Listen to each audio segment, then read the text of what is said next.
മലയാള പ്രക്ഷേപണം 75-ാം വർഷം ആഘോഷിക്കുകയാണ്. 75-ാമത്തെ അതിൻ്റെ പിറന്നാൾ ആഘോഷിക്കുന്നു. അതിൻ്റെ ഒരു വർഷം നീണ്ടു നിൽക്കുന്ന പരിപാടികളാണ്. നാം ഒന്ന് തിരിഞ്ഞു നോക്കേണ്ടതാണ്. നാം ഒരു ആത്മപരിശോധന നടത്തേണ്ടതാണ്. എന്തായിരുന്നു മലയാള പ്രക്ഷേപണം മലയാള സമൂഹത്തിൽ, കേരള സമൂഹത്തിൽ ഇത്രയും കാലം വരുത്തിയത്? ഇപ്പോൾ എന്താണ് അതിൻ്റെ ഒരു പ്രാധാന്യം, എന്താണ് അതിൻ്റെ ഒരു പ്രത്യേകത എന്നുള്ള ഒരു ആത്മപരിശോധന ആഴത്തിൽ നടത്തേണ്ട ഒരു കാലമാണിത്. കാരണം ഒരു കാലത്ത് ആകാശവാണിക്ക് അല്ലെങ്കിൽ റേഡിയോയ്ക്ക് മാത്രം സ്വാധീനമുണ്ടായിരുന്ന, ഒരു തൻപ്രമാണിത്വം ഉണ്ടായിരുന്ന ഒരു കാലത്ത് നിന്ന് ഇന്ന് മാധ്യമങ്ങളുടെ മഴവെള്ളപ്പാച്ചിലാണ്. അല്ലെങ്കിൽ മറ്റുള്ള നിരവധി മാധ്യമങ്ങളുണ്ട്. അല്ലെങ്കിൽ സാമൂഹ്യ മാധ്യമങ്ങൾ മനുഷ്യനെ ഒരേ സമയം മാധ്യമ പ്രവർത്തനത്തിൻ്റെ അല്ലെങ്കിൽ വിവരത്തിൻ്റെയും വിജ്ഞാനത്തിൻ്റെയും ഉൽപ്പാദകനും ഉപഭോക്താവുമാക്കി മാറ്റിയിട്ടുണ്ട്. കൈവെള്ളയിലിരിക്കുന്ന ഒരു മൊബൈൽ ഫോണിലൂടെ നിങ്ങൾക്ക് എന്ത് വിവരവും വിജ്ഞാനവും വിനോദവും ലഭിക്കാം, വിരൽത്തുമ്പിൽ കിട്ടും എന്നുള്ള ഒരവസ്ഥ സംജാതമായിട്ടുണ്ട്. അതുകൊണ്ട് തന്നെ ഈ 75-ാം വാർഷികം ആഘോഷിക്കുന്ന അവസ്ഥയിൽ റേഡിയോ അതിൻ്റെ പ്രവർത്തന രീതി, പ്രവർത്തന ശൈലി അത് അടിമുടി മാറ്റേണ്ടത് എങ്ങനെയാണെന്നുള്ളത് പറഞ്ഞാൽ പുതിയ കാലത്തിൻ്റെ ആവശ്യത്തിനനുസരിച്ച് അതിനെ മാറ്റണം.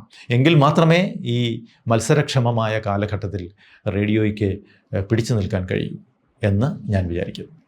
ഞാൻ നേരത്തെ സൂചിപ്പിച്ചതുപോലെ ഈ ഭരണകൂടം മാധ്യമങ്ങളെ ദുരുപയോഗം ചെയ്യുന്നതിന് ശേഷം ജനങ്ങൾ ഈ ഭരണകൂടത്തെ അധികാരത്തിൽ നിന്ന് മാറ്റി നിർത്തുന്നു. അല്ലെങ്കിൽ അധികാരത്തിൽ നിന്ന് അവർക്ക് മുൻപ് കൊടുത്തിരുന്ന തരത്തിലുള്ളൊരു പ്രാധാന്യം നൽകുന്നില്ല എന്ന് ഞാൻ പറഞ്ഞതിൻ്റെ പ്രധാന കാരണം നമ്മുടെ ഒരു അനുഭവം വെച്ചിട്ടാണ്.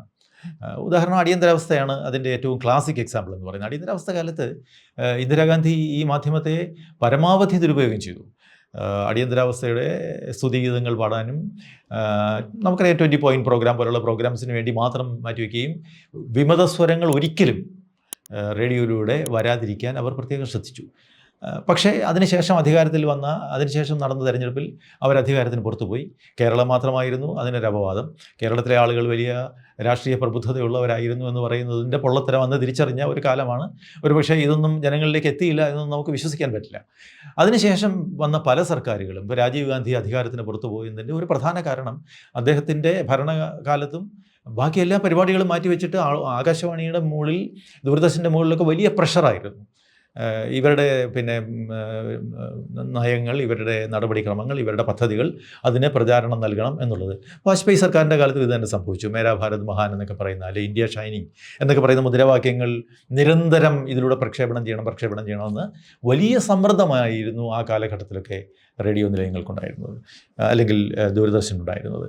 ഇപ്പം നരേന്ദ്രമോദി സർക്കാരിൻ്റെ കാലത്തും നമ്മൾ കണ്ടു, ഈ കഴിഞ്ഞ 2 ടേമിലും ഇല്ലാതിരുന്നത്ര ഒരു പ്രചരണായുധമായിട്ട് റേഡിയോയെയും ടെലിവിഷനെയും മാറ്റി എന്ന് തന്നെയുമല്ല, ഇതിൻ്റെ പ്രവർത്തനം വികേന്ദ്രീകൃതമായി നടത്തണമെന്നുള്ളതൊരു വലിയ സങ്കല്പമായിരുന്നു. അതിനെ മുഴുവൻ തകർത്തെടുത്തിട്ട് കേരളത്തിൽ അല്ലെങ്കിൽ ഇന്ത്യയിൽ ഒരു സ്ഥലത്ത് നിന്ന് പ്രക്ഷേപണം നടത്തുകയും അത് ഇന്ത്യ മുഴുവൻ എത്തിയാൽ മതി, അല്ലെങ്കിൽ വികേന്ദ്രീകൃതമായ പ്രക്ഷേപണം ആവശ്യമില്ല. അതിനർത്ഥം എന്താണ്? എല്ലാം കേന്ദ്രീകരിക്കുന്നത് ഡൽഹിയിലാണ്. അവിടെ നിന്ന് ഉള്ള സന്ദേശങ്ങളും അവിടെ നിന്നുള്ള വിവരങ്ങളും അവിടെ നിന്നുള്ള വിജ്ഞാനവും മാത്രം ജനങ്ങളിലേക്ക് എത്തിയാൽ മതി.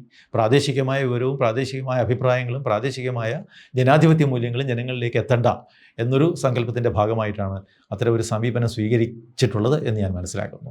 അത് തീർച്ചയായിട്ടും ജനങ്ങൾ തിരിച്ചറിയും. ഇത്തവണത്തെ തിരിച്ചടിക്ക് ഒരു പ്രധാന കാരണം ഇതാണ് എന്ന് ഞാൻ കരുതുന്നു.